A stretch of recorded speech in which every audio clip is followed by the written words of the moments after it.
সময় বেঁধে দেওয়া হয়েছে ১৪০ দিন। নির্দিষ্ট এই সময়ের মধ্যে গজলডোবা তিস্তা ব্যারেজের সেতুপথ সংস্কারের কাজ চলবে। একই সঙ্গে ব্যারেজেরও খুঁটিনাটি সংস্কার কাজ শেষ করা হবে বলে খবর। আর তার জন্য বন্ধ থাকবে ব্যারেজের উপর দিয়ে যানবাহন চলাচল। মঙ্গলবার এই বিষয় নিয়ে তিস্তা ব্যারেজ কর্তৃপক্ষের সঙ্গে বৈঠক করে জলপাইগুড়ি জেলা প্রশাসন। বৈঠক শেষে রাস্তা বন্ধ রাখার খবর জানানো হয়। জলপাইগুড়ি জেলা পরিষদের সভাধিপতি কৃষ্ণা রায় বর্মন জানান, ২৭ তারিখ থেকে কাজ শুরু হবে। আশেপাশের মানুষজনকে আগাম এই খবর জানাতে সংশ্লিষ্ট বিডিও এবং পঞ্চায়েত প্রধানদের প্রয়োজনীয় পদক্ষেপ করতে বলা হয়েছে। তিস্তা ব্যারেজের পরিস্থিতি খুবই খারাপ।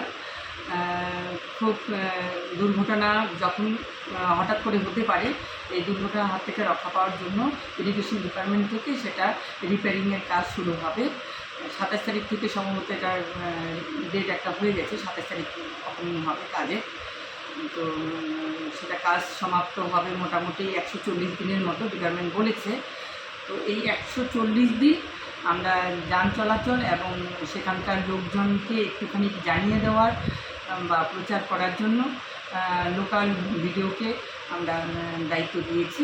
ভিডিওর মাধ্যমে বা পঞ্চায়েতের মাধ্যমে সেখানে সেই জিপি প্রধানের মাধ্যমে সেই প্রচারটা ওনারা যেন চালায় যে এই কয়েকটা দিন বা ৫ মাসের মতো রাস্তা বন্ধ থাকবে, যান চলাচল টোটালি বন্ধ থাকবে।